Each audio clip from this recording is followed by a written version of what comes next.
todo está en las manos del Señor, pero yo lo único que digo que nosotros no podemos depender de los hombres, sino depender solamente del Señor. Hay gente que pone la confianza en los gobiernos. Bueno, ahora ya verás que estos que entran van a arreglar todo lo que el otro no arregló y ya verás que no sé qué. Mire, hermano, ¿qué quiere que le diga? Nuestra confianza está en el Señor. La Biblia llama bienaventurado al hombre que pone su confianza en el Señor.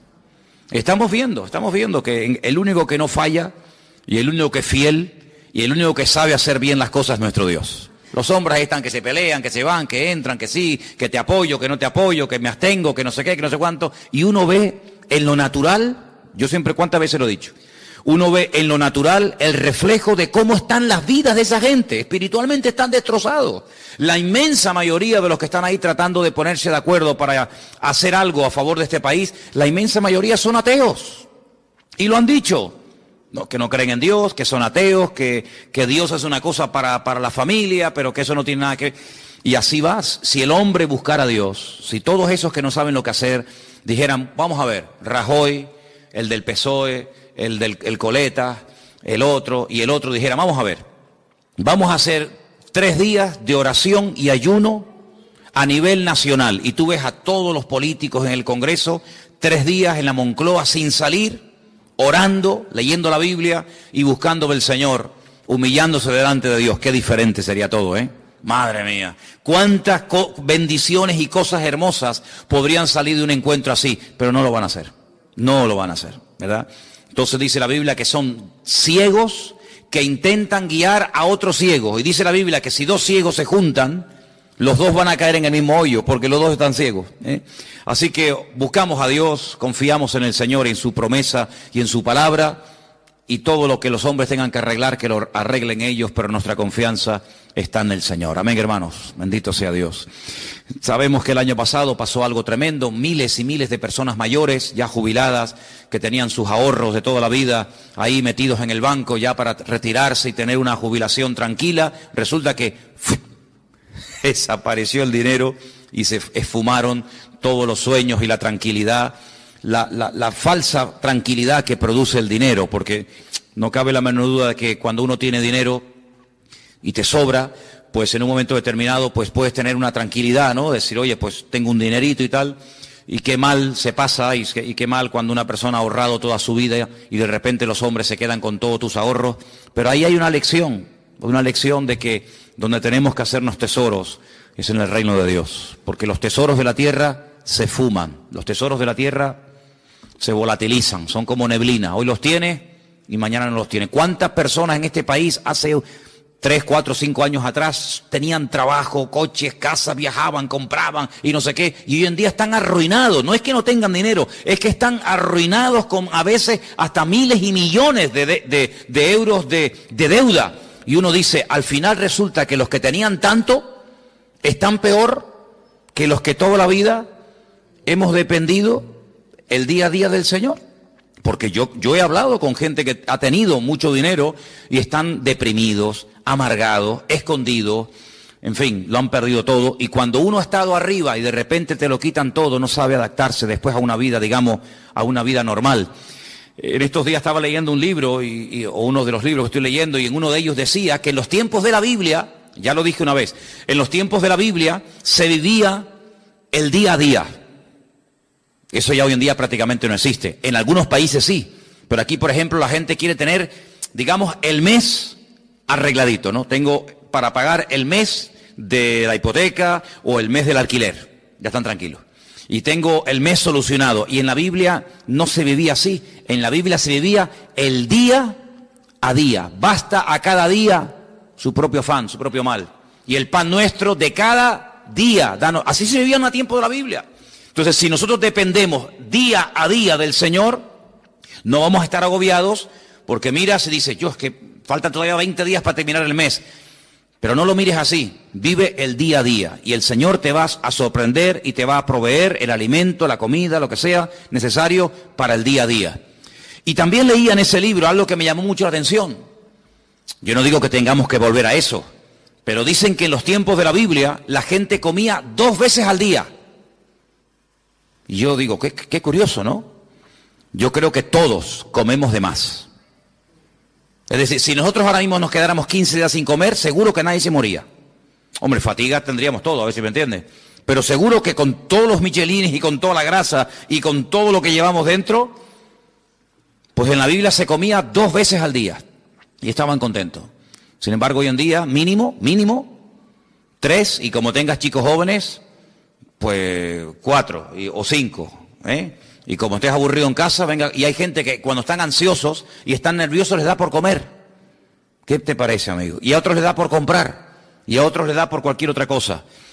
Qué diferente es la vida de un cristiano, amén, hermanos. Qué diferente tiene que ser nuestra vida, en medio de todo este caos y en medio de todo este lío. En fin, hermanos, hoy comencé a leer otra vez el precioso y maravilloso libro del Apocalipsis. Quiero llevarles a él. Está en el último libro de la Biblia. La palabra Apocalipsis es una palabra griega, no es una palabra española, aunque se emplea para películas y para títulos de novelas de Hollywood y todo esto. Pero la palabra Apocalipsis es una palabra griega que significa revelación, algo oculto que se da a conocer. En los tiempos de la Biblia, revelación era algo que no se podía ver, pero que había un momento en el que Dios permitía que se pudiera ver o entender pues lo que estaba oculto a los ojos naturales. Por ejemplo, cuando se cogían los rollos, no eran libros, sino eran pergaminos, eran rollos, y cuando se abrían los rollos, ese acto de desenrollar el rollo, el pergamino para leerlo, a ese acto se le llamaba revelar.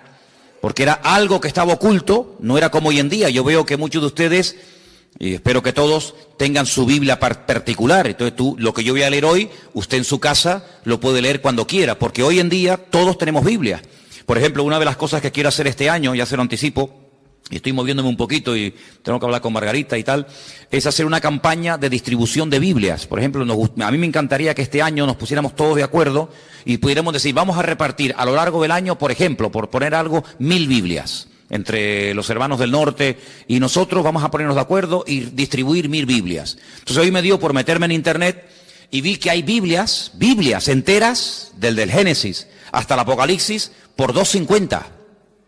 Y tú dices, pero ¿cómo puede ser tan barato una Biblia? Vamos a ver, no es una Biblia de cuero, una Biblia de estas preciosas, sino es una Biblia normal, sencillita, pero tiene lo mismo que una Biblia de esas grandotas. $2.50. Y tú te vas, por ejemplo, a un bar y te tomas un cortado y te cobran ¿cuánto? A veces, en algunos sitios me han cobrado ahí €1. Que yo digo, madre mía, €1 un cortado y una cosita así. Pues una Biblia que te cambia la vida, una Biblia que es la palabra de Dios. El apóstol Juan dijo, yo no he escrito, él dice en su evangelio, yo no he escrito todo lo que le vi hacer al Señor. Y todo lo que él dijo, yo no lo escribí. Porque si me hubiera puesto a escribir una por una todo lo que hizo y todo lo que dijo, en el mundo no cabrían los libros. Porque hizo tantas cosas el Señor. Dice, pero estas palabras que yo les he escrito, las he escrito para que creyendo en ellas tengáis vida eterna. Entonces yo digo, un libro que te da vida eterna, un libro que te aclara dudas, un libro que te responde a preguntas, un libro que trae bendición a la familia, que trae bendición a tu vida, por $2.50, 2 cortados. Como quien dice. Entonces yo pienso que sería muy bueno, y de hecho lo vamos a hacer, en este año ponernos una meta, no sé, 500, 600, 800, 1000 Biblias, y entre todos vamos a hacer una especie de campaña, ya les diré cómo tengo pensado hacerlo, para repartir la palabra de Dios. Porque hoy en día cualquier persona en su casa puede tener Biblia. Bueno, si ustedes van a mi habitación, pues yo no sé cuántas Biblias puedo tener, pues yo calculo mínimo 15 o 20 Biblias tengo que tener, como mínimo. Aparte Nuevos Testamentos y a lo mejor, ¿verdad?, en diferentes idiomas y tal. Pero en aquellos tiempos no. En aquellos tiempos no existía la imprenta. En aquellos tiempos había que ir al templo o había que ir a la sinagoga para escuchar que alguien te leyera la Biblia, pero nadie tenía la Biblia en su casa. Esto de poder tener toda la palabra de Dios, todo lo que el Señor reveló a lo largo de la historia en la mano, esto es un milagro. Esto es una maravilla, esto es una joya. Tú tienes uno de los libros más antiguos del mundo. Tú tienes aquí palabras que Dios le dijo a Moisés hace 3500 años. Es una auténtica joya. Y este libro del Apocalipsis, gracias al Señor que lo tenemos, es un libro escrito por uno de los hombres que más conoció al Señor. ¿Quién lo escribió? Lo escribió Juan. ¿Pero Juan el Bautista o Juan ¿cuál? Juan, el discípulo Juan. Pues Juan fue un hombre que vivió aproximadamente, vamos a redondear los números, aproximadamente 100 años. Hace unos días murió en Israel el hombre más longevo del mundo, 112 años. Le quedaron muy poquitos días para cumplir 113. Era un superviviente de uno de los campos de concentración de la Segunda Guerra Mundial. 112 años. Hoy en día no es normal que una persona viva tanto. Y tampoco ni siquiera en los tiempos de Cristo. Pero Juan se cree que aproximadamente murió con 100 años. Para poner números redondos, si Cristo murió cuando tenía y ascendió a la gloria, cuando tenía 33 años, y él estuvo 3 años con el Señor, vamos a poner un ejemplo, no lo podemos decir así totalmente, pero para entendernos, que Juan tuviera aproximadamente 30 años. Cuando el Señor lo llamó como su discípulo, Cristo tenía 30 años cuando comenzó el ministerio, pongamos que Juan tuviera 30 años. Si murió con 100 años, ¿cuántos años estuvo Juan predicando el Evangelio? 70 años. 70 años sirviendo al Señor. ¿Qué te parece? Toda una vida. Cuando él escribe el Evangelio, es un evangelio muy profundo. Yo no sé si ustedes se acuerdan, yo estuve dando unas clases, unas lecciones sobre el Evangelio de Juan, y hay cosas que Juan dice que no las dice nadie. Porque claro, es que él vio al Señor muy de cerca, él vivió con el Señor, él vio cosas que ningún discípulo vio. Y cuando uno lee el Evangelio según San Juan, que repito que es muy profundo, da la sensación de que ya no hay nada más que decir del Señor. Ya te lo mostró de una manera, te lo mostró de otra, hizo esto, hizo aquello, y hablaba así, y hablaba asado. Ya, después de leer San Juan, uno dice, ¿pero qué más se puede decir del Señor? Bueno, pues cuando este hombre está en la isla de Patmos, dice como él dice, por causa de la palabra de Dios, desterrado, recibe una revelación, y cuando tú lees el libro del Apocalipsis fundamentalmente el objetivo no es hablarte del anticristo, que habla del anticristo, o del falso profeta, que también habla de él, o de los testigos, o de los terremotos, o de las plagas. Todo eso está muy bien. El objetivo, el protagonista del Apocalipsis no es el anticristo, es el Señor Jesucristo. Y Juan presenta y nos cuenta cosas de Jesucristo que si no hubiéramos leído nunca, si no tuviéramos en nuestras Biblias el libro del Apocalipsis, nunca sabríamos del Señor. Porque el libro del Apocalipsis contiene una información que no está en ninguna parte de la Biblia. Por eso es un libro fundamental. Y no solamente es un libro importante, sino es un libro necesario. Yo siempre lo he dicho, y ustedes lo saben, que los creyentes hoy en día tienen que leer y estudiar más que nunca el libro del Apocalipsis. Y prestar menos atención a las noticias de la radio y de los periódicos y de la prensa, porque realmente las verdaderas noticias, la genuina, las verdaderas, están aquí. No solamente en la Biblia, sino en el libro del Apocalipsis. El libro del Apocalipsis es un libro extraordinario, que nos da detalles tremendos, tremendos. Lo estoy leyendo otra vez, como siempre, ¿no? Detenidamente, estudiando las palabras y tal, y menciona muchas cosas del Antiguo Testamento. Por ejemplo, hoy leía acerca de los famosos 2 testigos. Los que habéis leído la Apocalipsis saben de lo que estoy hablando. Los que no lo habéis leído, pues dicen, no sé lo que es eso. Bueno, pues los 2 testigos son 2 personas de carne y hueso que estarán en los últimos tiempos predicando la palabra del Señor durante 3 años y medio. Nos dice la Biblia cómo predicarán, dónde vivirán, cómo morirán, qué les va a pasar. Todo eso lo dice el Apocalipsis. Bueno, pues de esos 2 personajes ya habla el profeta Zacarías. Ustedes van al libro de Zacarías, capítulo 4, y allí te habla de los 2 testigos. No aparece la palabra testigos, aparece la palabra, en hebreo dice la palabra hijos. La traducción dice los 2 ungidos. Y habla acerca del aceite de oliva. Sabéis que el aceite de oliva se utilizaba mucho en los tiempos de la Biblia, no solamente para cocinar, no solamente para sanar heridas, era un bálsamo, sino que también se utilizaba un aceite especial, no cualquier aceite, un aceite especial que se hacía para derramarlo sobre la cabeza de los reyes o de los profetas o de otros personajes cuando se les quería públicamente presentar como un juez, como un rey, como una persona importante, y se le llamaba ungido. La palabra ungido, Mashiach, ¿qué es? Ungido. ¿Y cómo se dice ungido en griego en el Nuevo Testamento? Cristo. La palabra Cristo es la misma palabra Mashiach del Antiguo Testamento. Pasa que una está escrita en hebreo y otra está escrita en griego. Como el Nuevo Testamento se escribió en griego y del griego se tradujo al español o al castellano, entonces cuando leemos el nombre de nuestro Señor Jesucristo, lo leemos así: Jesús, Cristo, Jesucristo. Pero Cristo no es un nombre, Cristo es un título. Es como decir, fulanito de tal, presidente del gobierno, fulanito de tal, presidente del Fútbol Club Barcelona, fulanito de tal, presidente del Cabildo. Cristo no es un nombre, es un título de una función a desarrollar. Por ejemplo, en este momento, a Benjamín Netanyahu, que es el presidente de Israel, se le llama el ungido, se le llama el Mesías. Y tú dices, ¿ah, sí? Sí, claro, porque es un hombre que ha sido capacitado para ser presidente de un país. Entonces, la palabra Mesías, la palabra Cristo, la palabra ungido, nos habla acerca de un cargo, no de un nombre. Jesús se llamaba Yeshua, porque él no era griego, él era judío, y él se llamaba Yeshua. ¿Cómo se dice Yeshua en griego? Jesús. Entonces, son las mismas palabras, pero cambiando, digamos, el nombre, la pronunciación. Juan recibe una revelación de él, dice en el capítulo 1, la revelación de Jesucristo. No es la revelación del falso profeta o del anticristo, no. Es la revelación de Jesucristo.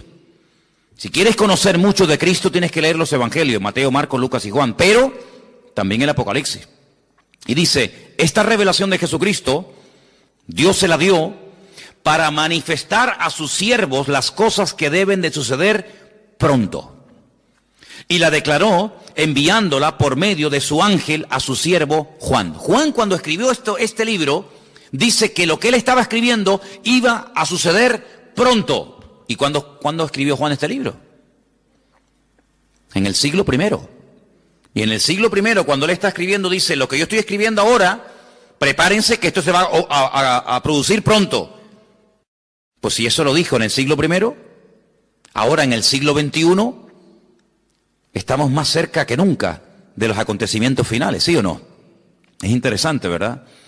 Dice que ha dado testimonio de la palabra de Dios y del testimonio de Jesucristo y de todas las cosas que ha visto. Y ahora fíjate, es uno de los pocos libros, o prácticamente el único libro de la Biblia, que contiene una bienaventuranza para el que lo lee. La Biblia no dice, bienaventurado el que lee el libro del Génesis. Es una bendición leer el Génesis, ¿verdad? O bienaventurado el que lee el libro de Romanos. No, pero el Apocalipsis sí. Dice, bienaventurado el que lee. Los que oyen las palabras de esta profecía y guardan las cosas que en ellas están escritas, porque el tiempo está cerca. Es decir, que por leer el libro usted ya es bienaventurado. Por escuchar, por oír las palabras de este libro, usted ya es bienaventurado. Y si encima de leerlo, y si encima de oírlo, además usted lo cumple y lo guarda, triplemente bienaventurado. ¿Qué significa la palabra bienaventurado? Viene de una palabra hebrea que significa, es ashirei, que significa rico. La palabra rico está entroncada con la palabra bienaventurado.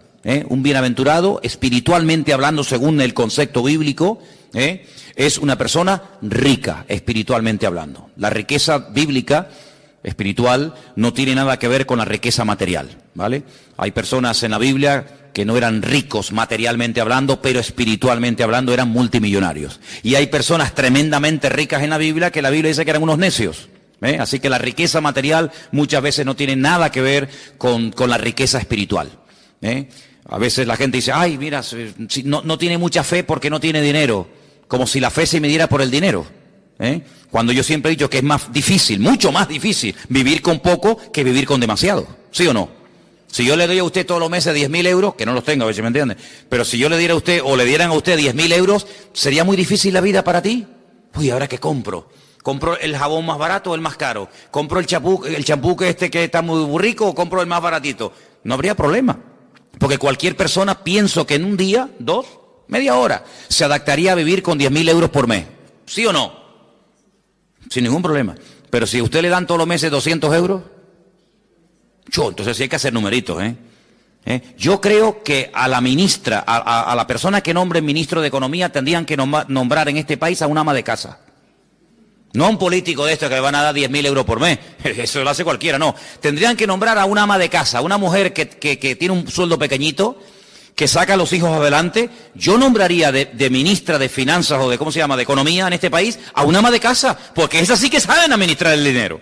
Esas sí que saben que el marido le da tanto dinero y le llega. Esos son. Aquí hay un montón de ministras de Economía y pasa que no las reconocen, ¿no? Bueno, pues Juan está allí en la isla de Patmos y uno dice, bueno, ¿y qué hacía allí Juan? Si Juan vivía en Éfeso.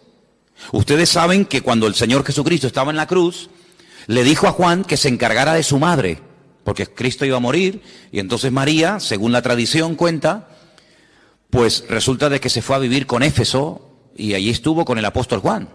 Pero Juan fue el único discípulo que murió de muerte natural, porque Cristo tenía 12 discípulos, uno se ahorcó, ¿sabéis, no? ¿Quién fue? Judas se ahorcó, se quitó la vida. Los otros murieron como mártires, unos crucificados, unos quemados, etcétera. Pero Juan, fue el único que murió de muerte natural. Y no es porque no quisieran matarlo, sino porque todo lo que hacían para matarlo no salía bien. Entonces los romanos decidieron ya tirarlo en la isla de Patmos, que la isla de Patmos es como la isla de Lobos, una isla de piedra, sin agua, sin nada. Allí lo botaron como un perro para que se muera de hambre. Dice que había unas canteras que mandaban a los presos a trabajos forzados y al que mandaban a Patmos de allí no volvía. Es como el que mandaban, yo que sé, antiguamente a las Guayanas, los franceses y toda aquella cosa, ¿no? Sin embargo, fue allí donde el Señor se le presentó y donde el Señor le dio un mensaje para todas las congregaciones de Asia Menor. ¿Asia Menor qué es en la Biblia? Cuando se dice de Asia Menor era Turquía, hermano. Ese país que está medio en Asia, medio en Europa. Un país que tiene más de 90 y pico millones de habitantes, un país musulmán. Allí en Turquía era donde estaban las famosas 7 iglesias del Apocalipsis, Éfeso, Esmirna, Pérgamo, Tiatira, la Odisea, Sardis. Entonces vamos a leer en el versículo 4, porque dice, Juan, a las 7 iglesias que están en Asia, gracia y paz a vosotros, del que es, del que era y del que ha de venir, y de los 7 espíritus que están delante de su trono, y de Jesucristo, testigo fiel, primogénito de los muertos, el soberano de los reyes de la tierra, al que nos amó y nos lavó de nuestros pecados con su sangre, y nos hizo reyes y sacerdotes para Dios su Padre. A Él sea la gloria e imperio por los siglos de los siglos. Amén. He aquí que viene con las nubes. ¿Quién? El Señor. Viene otra vez, Pero algunos dirán, pero no vino ya. Sí, ya vino, pero vino a morir. Vino como cordero sufriente. Vino para derramar su sangre por los pecadores. Pero ahora viene otra vez, pero no en relación con el pecado. Viene como rey triunfante, viene a establecer su reino sobre la tierra. Y dice que en esta ocasión todo ojo le verá. Oye, esto es tremendo, ¿eh? ¿Qué significa todo ojo le verá? Que todo ojo le verá. Que todo el mundo le va a ver cuando venga. En la primera venida no todo el mundo lo vio. Muchos no se enteraron. Por ejemplo, los judíos que vivían en Roma, cuando nació el Señor Jesucristo en Israel, no sabían que había nacido el Mesías. ¿Cómo se enteraron? Por los predicadores, por los misioneros, por los apóstoles, por los discípulos que iban a una sinagoga en Roma, en Corinto, en Éfeso, en donde fuera, y decían, venimos a decirles que nuestro Mesías, del cual habló Isaías, Jeremías, Daniel, etcétera, etcétera, ha nacido. No me digas.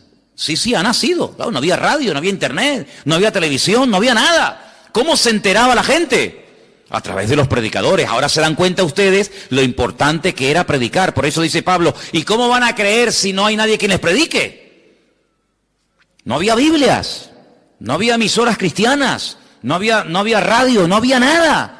Entonces, qué importante era que los hombres fueran por todas las naciones diciendo que ha venido, que ha nacido, y no me diga, y mira, y sanó a los enfermos, y resucitó a los muertos, y murió en la cruz, y resucitó al tercer día. Y claro, para ellos era una gloria. Pero en esta ocasión no va a haber esa ignorancia, sino que en esta ocasión dice la Biblia, categóricamente, todo ojo le verá. Todo el mundo, cuando el Señor venga por segunda vez, todo el mundo se va a enterar. Nadie va a decir en Tacoronte, ¿quién vino? ¿Quién? Pues yo no. Todo el mundo lo va a saber. Todas las islas, todos los continentes, todas las ciudades. todas las televisiones del mundo, todas las radios, todos los periódicos, todo el mundo, los 7.000 millones de habitantes que hay en el planeta Tierra en este momento, todo el mundo sabrá que el Señor Jesucristo vino. Pero no solamente los que estén presentes en ese momento, sino dice, y los que le traspasaron. ¿Cómo que los que le traspasaron? Sí. Los que le traspasaron ya están muertos. ¿Sí o no? Los romanos que le clavaron aquellos clavos en el pie, en la mano, y le traspasaron el costado, y le pusieron la corona de espina, ¿cómo lo van a ver si ya murieron? Pues no te das cuenta de que la Biblia a veces te habla de un mensaje superficialmente, pero indirectamente, sin mencionar la palabra, si los que le traspasaron le van a volver a ver, te está dando a entender la Biblia que se producirá una resurrección de los muertos. Porque si no, ¿cómo le van a ver si están muertos? Entonces no te menciona la palabra resurrección, pero dice, cuando venga todo ojo le verá, también le verán los que le traspasaron, y dice, todos los linajes de la tierra harán lamentación por él. Y Juan dice, sí, amén, estoy de acuerdo, perfectamente, es así. ¿Te das cuenta?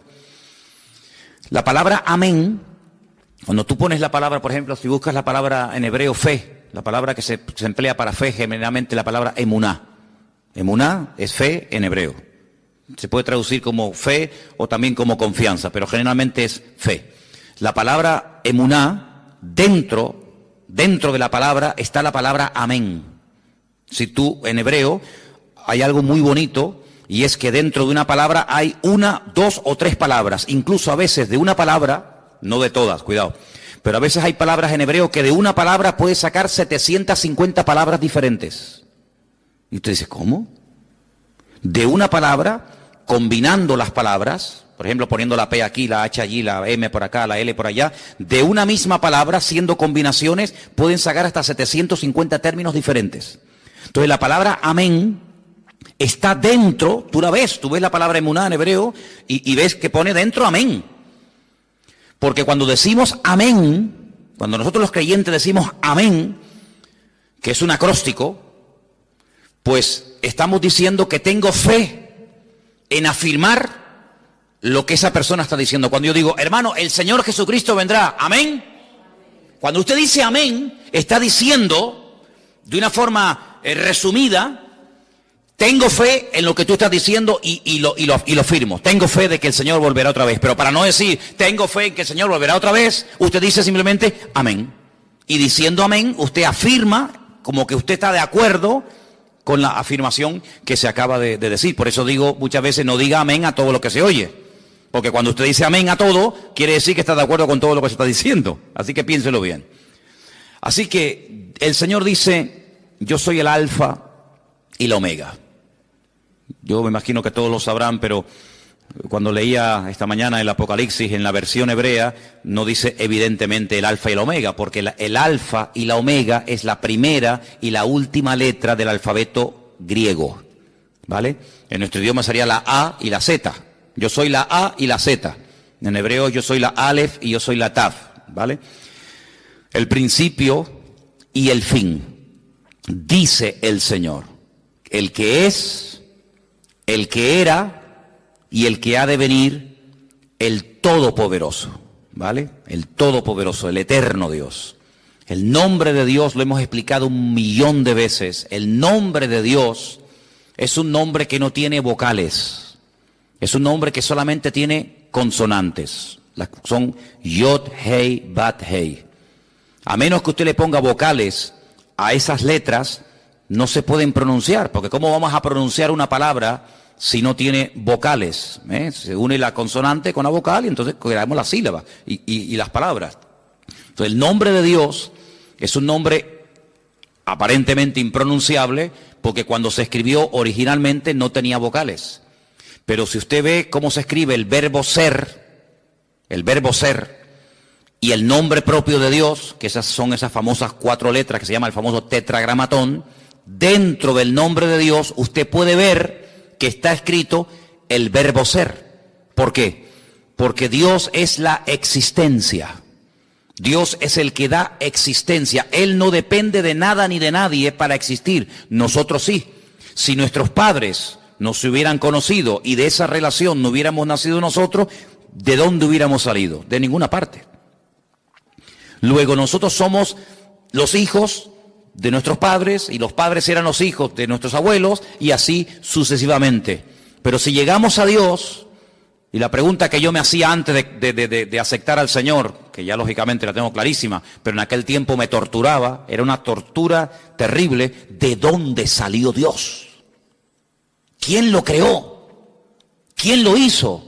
Porque en nuestra mente humana todo sale de algo. Este púlpito no apareció aquí, pum, y apareció, sino que este púlpito alguien lo tuvo que hacer. Luego cada vez que vemos algo, nos habla de que hay un diseño y alguien que lo ha hecho, ¿sí o no? Todo lo que vemos, dice, bueno, este púlpito lo hizo alguien y le dio esta altura y le dio estas medidas.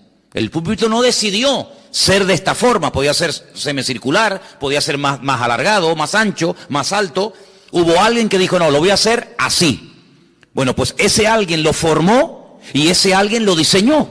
Y todo lo que vemos a nuestro alrededor, la silla en la que usted está sentado, alguien la diseñó, alguien la hizo. Todo lo que vemos a nuestro alrededor, pero cuando hablamos de conceptos diferentes a los conceptos, digamos, naturales, y uno llega nada más y nada menos que hablar del Creador, la pregunta ¿quién hizo a Dios? No es una pregunta sabia, no es una pregunta coherente. ¿Por qué? Porque a Dios no lo ha hecho, a Dios no lo ha creado nadie, porque si lo hubiera creado o lo hubiera parido o lo hubiera hecho alguien, la pregunta es, ¿y a ese alguien quién lo hizo? Y volvemos para atrás, y hay un momento que se para y decimos, pero bueno, es que Dios es eterno, y ahí ya nos perdemos. ¿Por qué? Porque en nuestro concepto limitado y finito, la eternidad es algo que se nos escapa de la mente. Porque vemos que la vida se pasa volando, porque vemos que todo se mide siempre por minutos, por segundos, por días, por años, por siglos, por milenios, por décadas, y todo lo medimos, ¿verdad? Uy, qué grande está el niño, uy, qué pequeñito, acaba de nacer. ¿De cuánto tiempo estás embarazada? De 8 meses, pues le falta 1, y, ¿verdad? Y todo siempre lo queremos clasificar y todo lo queremos medir, pero esas medidas con Dios no sirven, porque Dios no salió de ninguna parte, sino que todo salió de Él, porque todo fue creado por Él y para Él. Y cuando nada existía, Él ya existía, porque Él es la existencia en sí mismo. Y dice la Biblia que todo subsiste, si todo se mantiene en su debido orden, y nada se va de sitio, y todo funciona como tiene que funcionar, porque hay un diseñador, y porque hay un creador, que diariamente da la orden de que el sol salga por el este, y se oculte por el oeste.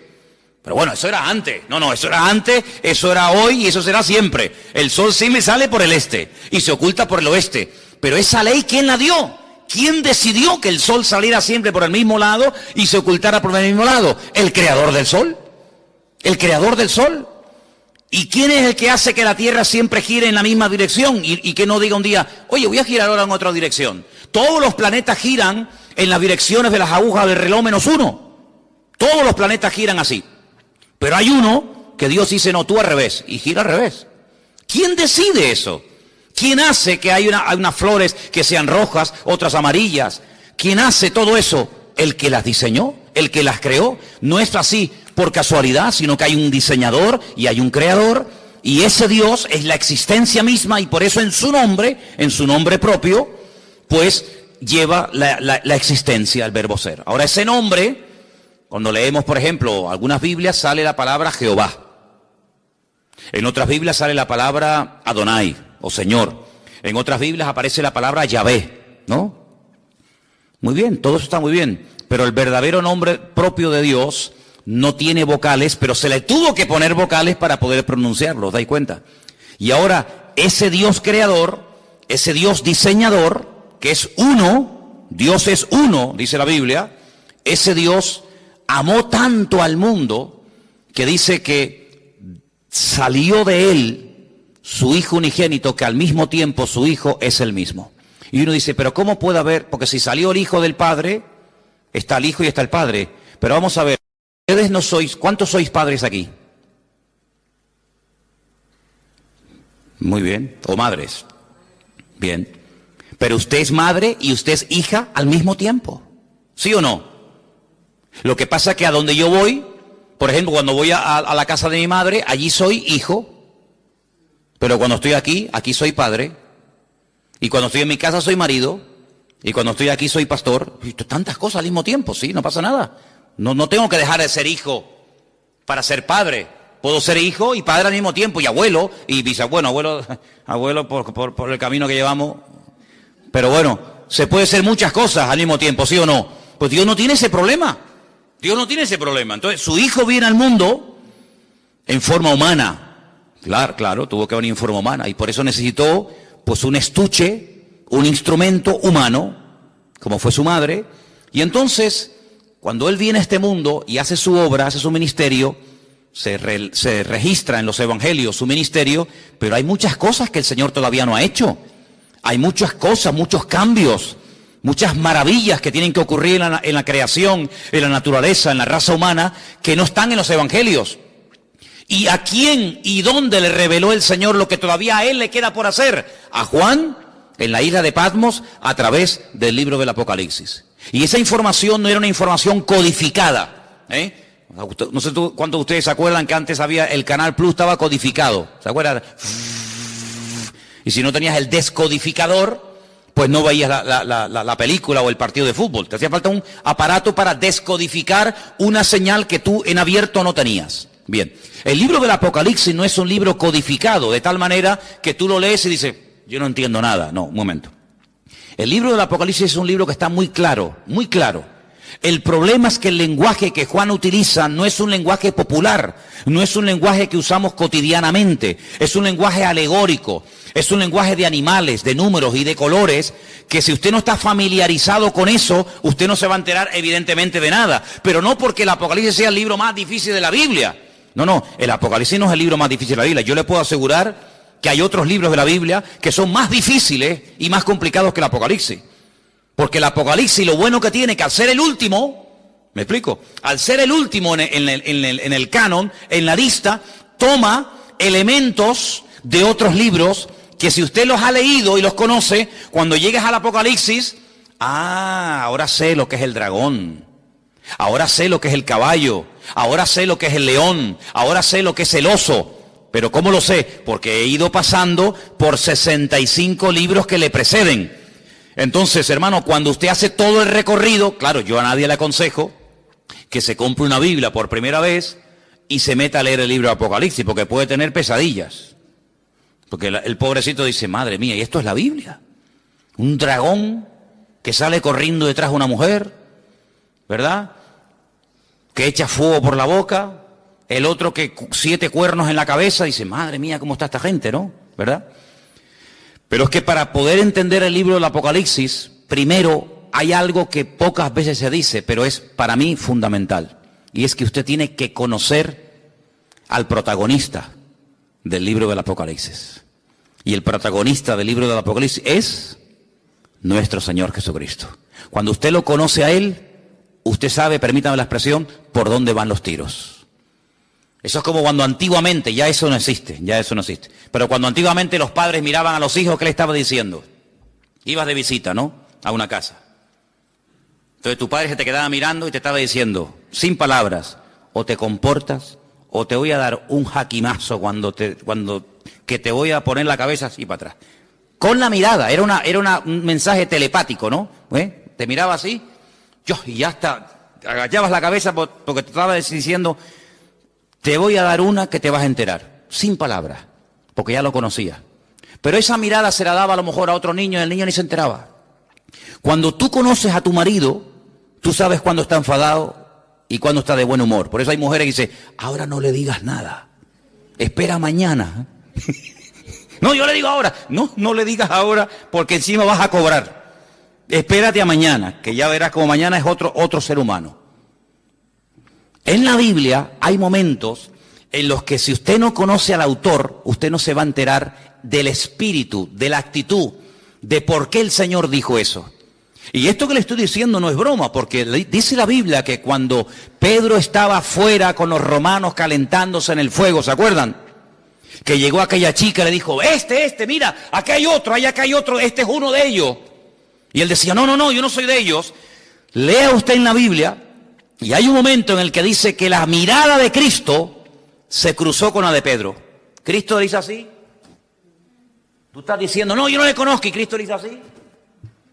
Y se le quedó mirando y dice la Biblia, lea esto, léalo, es tremendo. Dice, y saliendo lloró amargamente. ¿Qué mirada le habrá lanzado el Señor, eh? No, yo no le conozco, yo no sé quién es, yo no quiero saber nada de ese hombre. Diciendo, ay, Pedro, que tú no me conoces a mí, Pedro. ¿Pero qué estás diciendo, criatura? Lo rompió, ya con la mirada dijo, madre mía, lo que estoy así, salió corriendo y se echó a llorar porque no pudo aguantar aquello, una mirada que lo rompió, ¿verdad? Que lo rompió. Entonces, cuando uno va al libro de Apocalipsis, uno puede leer comentarios y puede preguntar a este y al pastor tal, y puede leer, pero si tú no conoces al autor, el libro te va a sonar a chino. Y que yo sepa aquí, nadie sabe hablar chino. Pero cuando tú conoces al autor, tú captas y lo ves al Señor por todas partes. Porque te vuelvo a repetir, el objetivo del Apocalipsis no es levantar y el protagonista, el anticristo, el falso... No. El protagonista del libro del Apocalipsis es el Señor Jesucristo. Y todo lo que pasa, todo lo que ocurre, las tragedias, los terremotos, las catástrofes, las guerras y esto y aquello, todo siempre apunta a un objetivo, y es que el hombre reconozca que el Señor Jesucristo viene pronto. Te habla de una manera, te habla de otra forma, te habla por aquí, te habla por allá, para que el hombre entre en razón y para que el hombre entienda que no puede hacer con su vida lo que le da la gana, para que el hombre entienda que no es dueño de sus actos. Cuando nosotros creemos que somos dueños de nuestros actos, nos estamos proclamando como si fuéramos dioses. Yo hago lo que me da la gana. A mí nadie me tiene que decir nada. Es como si tú fueras Dios, porque a Dios nadie le tiene que decir nada. Pero cuando tú actúas así, estás actuando como si tú fueras Dios. A mí nadie me tiene que decir nada. Pero ¿cómo que nadie nos tiene que decir nada? Claro que nos tienen que decir muchas cosas. Entonces, en el libro del Apocalipsis, Juan, a un viejito de 100 años, que lleva 70 años predicando el Evangelio, le dice, Juan, escribe, ponte a escribir lo que vas a ver, lo que ya has visto y lo que te voy a contar. Y entonces él empieza a escribir y a escribir y a escribir cosas tremendas. Pero fíjate lo que dice, por ejemplo, en el versículo 10, cuando el Señor le dice a Juan que escriba, hay una cosa muy importante que tenemos que tener en cuenta, y es cómo estaba, con qué actitud estaba Juan. Dice el versículo 10, yo estaba en el Espíritu en el día del Señor, y oí detrás de mí una gran voz, como de trompeta. Juan no estaba despistado, Juan no estaba quejándose, Juan no estaba con una mala actitud, sino Juan dice que estaba en el Espíritu. Y eso es muy importante. ¿Cuántas veces me habéis oído a mí decir que la actitud marca la diferencia? ¿Sí o no? Es muy importante. Estar centrado, estar pendiente. No, mira, ahora no me hables, que ahora estoy pendiente de la palabra. No, ahora no quiero saber nada. El móvil, ¿para qué quiero yo un móvil ahora? No me hace falta el móvil para nada. Ahora me está hablando el Señor, estoy con su palabra. Él estaba en el Espíritu. ¿Tenía motivos para quejarse? Hombre, humanamente hablando, sí. 100 años aquí botado como un perro, sin agua, sin comida, sin hermanos, sin iglesia, sin amigos, sin nada. Y mira cómo me has tratado, y mira no sé qué, y te he servido para qué. No le dio lugar a eso. Él estaba en el Espíritu. Si el Señor ha permitido que yo esté en la isla de Patmos, no es un castigo, es una bendición, porque al fin y al cabo vemos que no fue un castigo, sino que fue un tiempo maravilloso, porque para poder escribir todo esto, hermano, y para poder ver todas estas visiones, uno no podía estar viviendo en una gran ciudad con ruidos, con coches, con no sé qué, con no sé cuánto, sino uno tenía que estar en un sitio tranquilo, sin que nadie te moleste. ¿Y qué mejor sitio que la isla de Patmos? Donde tienes tiempo para pensar, para orar, para meditar, y aquí sin que nadie te moleste, aquí te voy a dar la revelación más grande que jamás ningún ser humano ha tenido en esta vida. Luego vemos que el famoso refrán, que no hay mal que por bien no venga, se cumple perfectamente en la vida de Juan. Hace muchos años yo leí un libro de un pastor que tuvo un accidente y se le partió una pierna y estuvo un buen tiempo en cama, escayolado, sin poder moverse, y los primeros días de ese accidente él comenzó a quejarse. Señor, ¿y por qué? Tenía que predicar en esta iglesia, me habían invitado a viajar a no sé qué sitio, me habían invitado a no sé qué, y ahora no puedo tal, y empezó a quejarse hasta que pasaron los días, y le dijo, Señor, si tú has permitido que yo esté aquí parado sin hacer nada, ¿qué propósito tienes tú, Señor? Y ese hombre escribió un libro con su testimonio, con sus experiencias, y cuenta él que fue un libro que bendijo a muchísimas personas. Un libro que fue de muchísima bendición, sus testimonios, las experiencias que había tenido con el Señor, las pruebas por las cuales había pasado y lo que había aprendido en el Señor. Y dice, yo conseguí más bendición y logré bendecir más a la gente con aquel libro que con 1000 predicaciones, viaja por aquí, viaja por allá, entra por aquí, entra para allá. Y él entendió que el Señor lo paró, ¿sabes? Él entendió que el Señor permitió aquel accidente para que durante un tiempito tranquilo pudiera escribir un libro que después sería de tremenda bendición para muchísima gente que lo leyó. Entonces hay momentos en la vida que nos puede pasar algo que decimos, ¿y por qué? ¿Y por qué, Señor? ¿Y por qué tal? ¿Y por qué esto? ¿Y por qué el marido? ¿Y por qué el niño? ¿Y por qué no me dieron el trabajo que me habían prometido? ¿Y por qué no sé qué? ¿Por qué? ¿Y por qué? ¿Y por qué? Y hace muchos años, yo era recién convertido, vino a Las Palmas a predicar una señora que dice ella, en aquellos años, que era la capellana de una de las cárceles más peligrosas de los Estados Unidos, la cárcel de Sing Sing. Y esta mujer empezó a predicar y yo te puedo asegurar que no todo, pero por lo menos la mitad del mensaje me lo aprendí de memoria. Y todavía lo tengo aquí. Y ella empezó diciendo, hay una pregunta que si nosotros nos la hacemos podemos volvernos locos. Y es una pregunta, y la pregunta es ¿por qué? Y sobre esa pregunta ella basó su mensaje. Y a mí se me quedó tan grabado aquello. Y ella hablaba acerca de lo peligroso que es cuando nos pasa algo en la vida, entrar a pelearnos con Dios. ¿Y por qué no sé qué? ¿Y por qué no sé cuándo? ¿Y por qué? Yo creo que nosotros ahora que hemos ya comenzado un poquito a levantar vuelo y a entender y a conocer un poquito más al Señor, vamos a cambiar la pregunta. Vamos a dejar el por qué. ¿Por qué? Dios lo sabe. Vamos a preguntarle otra pregunta al Señor. Vamos a hacerle esta pregunta. ¿Para qué? El por qué no me interesa. Porque si yo soy cristiano, mi vida está en las manos del Señor, y el Señor ha permitido esta situación, Él sabrá por qué la ha permitido. Los que amamos a Dios, ¿qué dice? Todo ayuda para bien. Luego, el por qué no me interesa. Mi Dios sabe lo que hace conmigo, pero ¿para qué has permitido esta situación? Entonces, cuando comenzamos a indagar y a orar y diligentemente le preguntamos ¿para qué? El Señor nos va a dar muchas respuestas. ¿Para qué me has traído a Patmos? ¿Para morirme de hambre? No te vas a morir, porque ¿quién te trajo a Patmos? ¿Los romanos o lo permití yo? ¿No se acuerdan ustedes un día en la cárcel en Israel que estaba Pablo? Y dice la Biblia que el Señor se le presentó y le dijo, Pablo, escucha bien, tú has dado testimonio de mí aquí en este país. En todo Israel te conocen, todas las sinagogas del país te han oído. Eres un rabino famoso. Eres uno de los mejores discípulos de un tal Gamaliel, hijo de Gilel, uno de los mejores rabinos de toda la historia. Pero ahora es tiempo de que salgas de tu tierra y te vayas a Roma. Y quiero que allí en Roma prediques mi palabra. Pero si estoy preso y tú me dices que me vaya a Roma, ¿cómo me voy a ir si no me van a dejar salir? Estoy encadenado. Pero Pablo, escucha una cosa, tú eres ciudadano romano, no te olvides. ¿Y? Mañana cuando te saquen y te hagan el juicio, cuando te vayan a interrogar, tú vas a decir que tú como ciudadano romano, tú tienes el derecho que no todo el mundo tiene de apelar al César. Es decir, yo quiero que me juzgue, que mi juez sea el mismísimo César. Tú lo puedes pedir porque tú eres ciudadano romano. Entonces cuando él sale de la cárcel por la mañana, lo van a interrogar. Un momentito, quiero decir algo.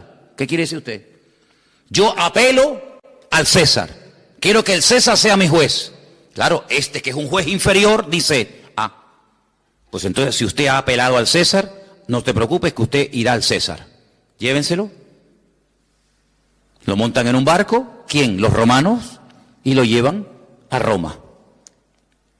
No fue por el camino y porque me llevan a Roma, no, porque el Señor quiere llevarme a Roma, pero como yo no estoy libre ahora, que me puedo comprar el pasaje, ir a donde quiera, pues le doy la vuelta a la tortilla.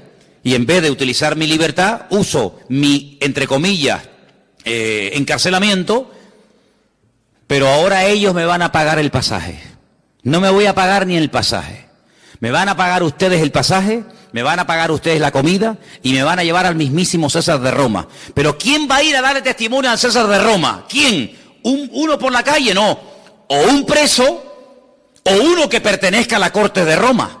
Entonces, si no eres de la corte de Roma, pero eres un preso con ciudadanía romana, tienes derecho a que te juzgue el César de Roma. ¿No os dais cuenta que todo ayuda para bien? ¿Dónde nació Pablo? En Tarso. ¿Qué era Tarso? Una pequeña colonia romana. Y dice que las personas que estaban allí, a través de su padre, él obtuvo la ciudadanía romana. ¿Quién sabe si en algún momento Pablo, como judío fanático que era en aquel momento, habrá dicho, ¿y yo para qué quiero la ciudadanía romana? ¿Yo para qué quiero ser romano? Ahora no lo entiende. Estos asquerosos romanos, este imperialismo que ha venido aquí a dominar nuestra tierra. Sí, pero estos, el día de mañana van a ser el instrumento que Dios va a utilizar para llevarte nada más y nada menos que a Roma, al hombre más poderoso de la tierra. Y allí fue.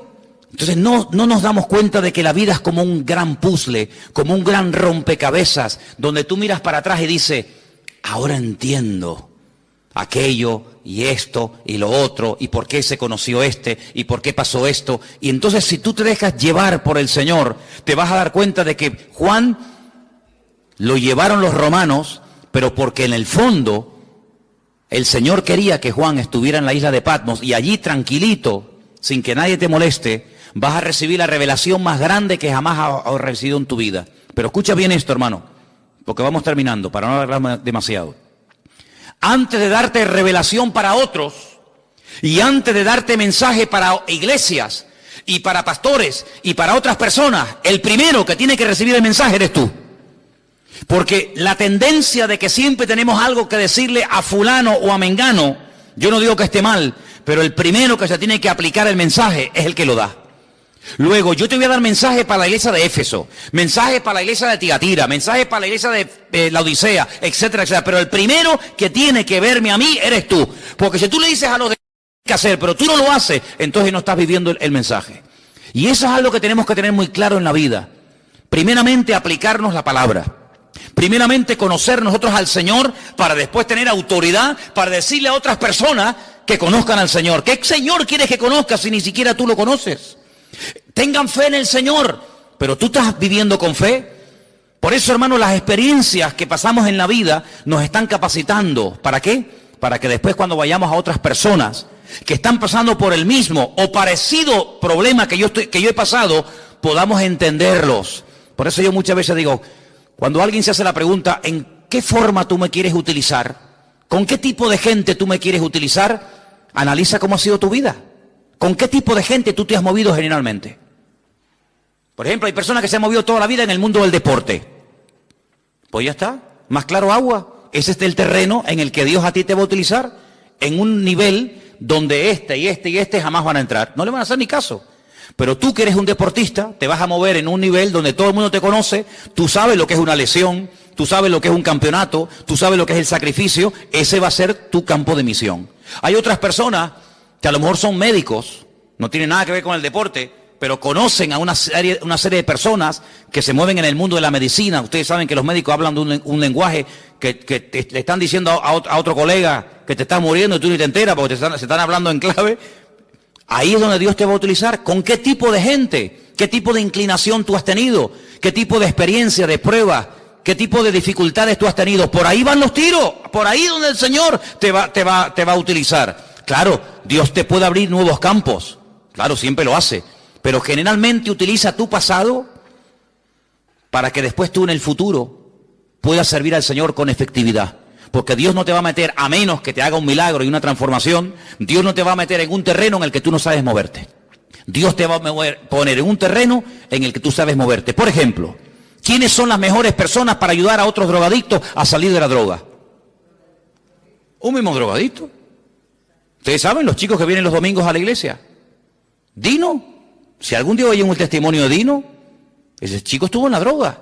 Pero es que ahora él puede ayudar a otros. ¿Y quién mejor que una persona que ha estado con depresiones toda la vida para ayudar a una persona deprimida? ¿Y qué mejor que una mujer separada para entender a otra mujer separada? ¿Y qué mejor que una mujer que ha sido violada o abusada para entender a otro que está pasando por eso? Hermano, no nos damos cuenta de que todo nuestro pasado es el terreno que Dios ha ido preparando para abrirnos puertas, para servirle a Él en el futuro. Entonces, en este libro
primero que tiene que tener las cosas claras es Juan. Y quiero terminar leyendo estas últimas palabras.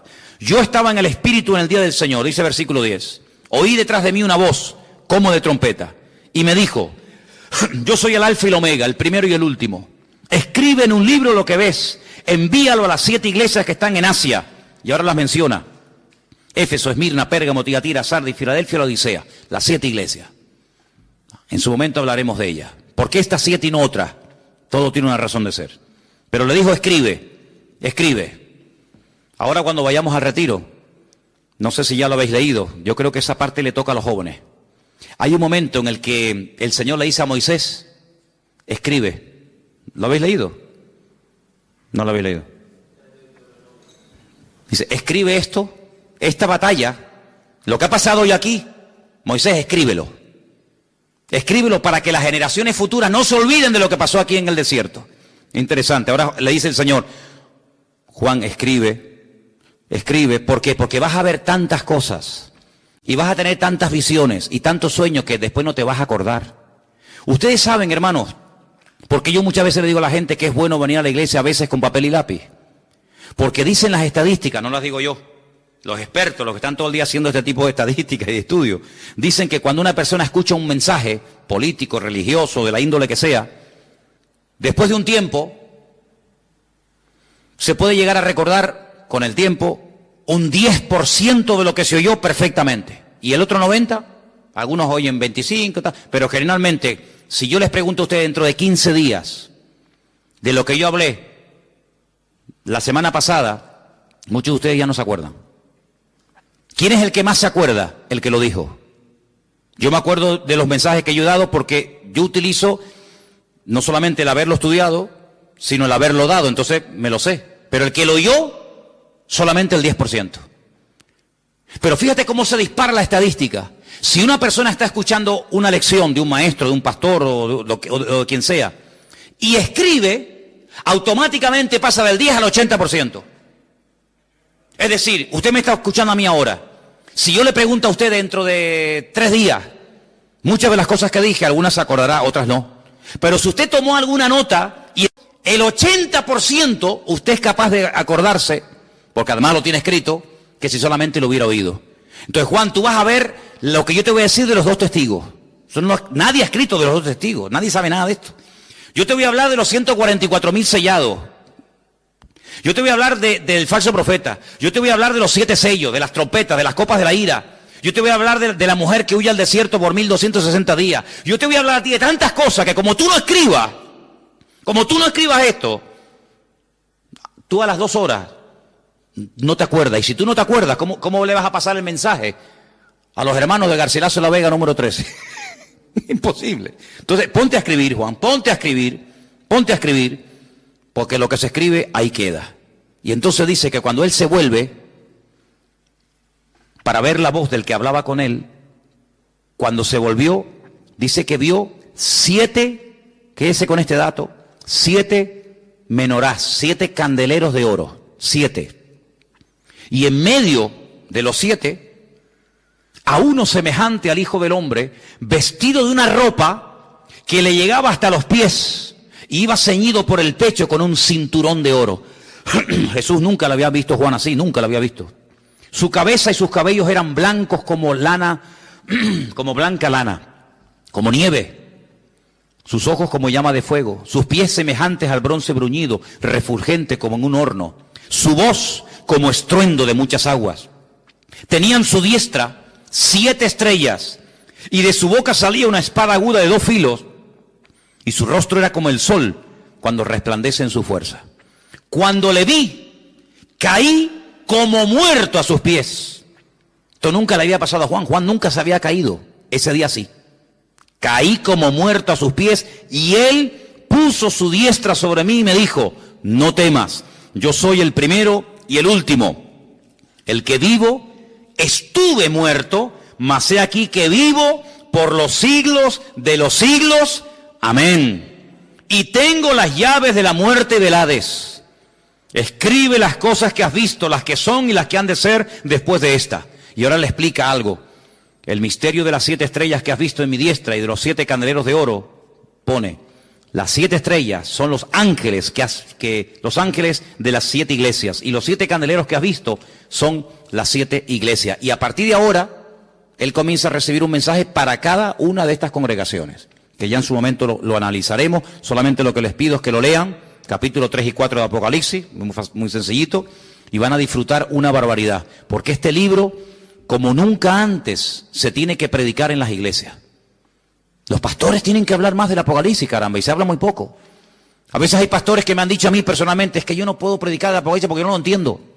Pues póngase a estudiar, estudie, prepárese, porque estamos en los tiempos del Apocalipsis. Estamos en unos tiempos difíciles donde las cosas están ocurriendo y los cristianos tienen el derecho de saber por dónde van los tiros. Si falta mucho, si falta poco, cuáles son las señales, cuáles no son las señales, y todo eso lo tenemos, gracias a Dios, en este libro maravilloso que es la Biblia, y encima de la Biblia, el libro del Apocalipsis, que lo vamos a estar viendo, Dios mediante. No quiero que nadie en esta congregación diga, ay, pero es que, el libro del Apocalipsis es muy difícil. Ya verá usted que va a disfrutar, y vas a ver que el libro del Apocalipsis es un libro maravilloso, que Dios lo escribió no para asustarnos, sino para bendecirnos y para ayudarnos. Además, no se olvide que cada vez que lo leamos, y ustedes cada vez que lo lean, van a ser bienaventurados, porque eso es lo que dice la Biblia. Amén, hermanos. Vamos a orar, por favor, en esta tarde. Se nos ha ido el tiempo. Nos ponemos de pie. Vamos a darle gracias a Dios por su bendita palabra. Que el Señor nos dé sabiduría.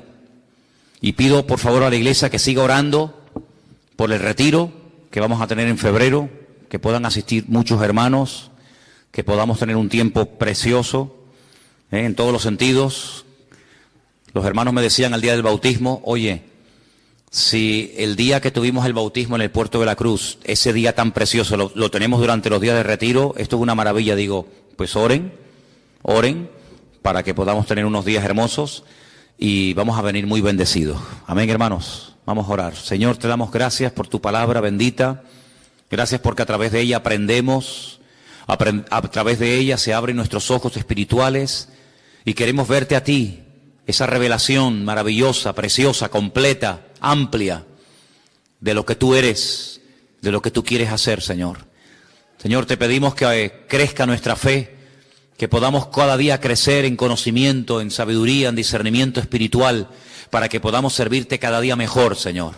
Bendice nuestras vidas y que cuando estudiemos y nos acerquemos a tu palabra y ahora a este precioso libro del Apocalipsis, podamos disfrutar y podamos descubrirte y podamos vivir una relación íntima y personal contigo cada día, porque tú así lo quieres para cada uno de nosotros. Bendice, Señor, nuestras vidas y guárdanos siempre de todo peligro y de todo mal. Te lo pedimos en el nombre de Jesús. Amén. Y amén.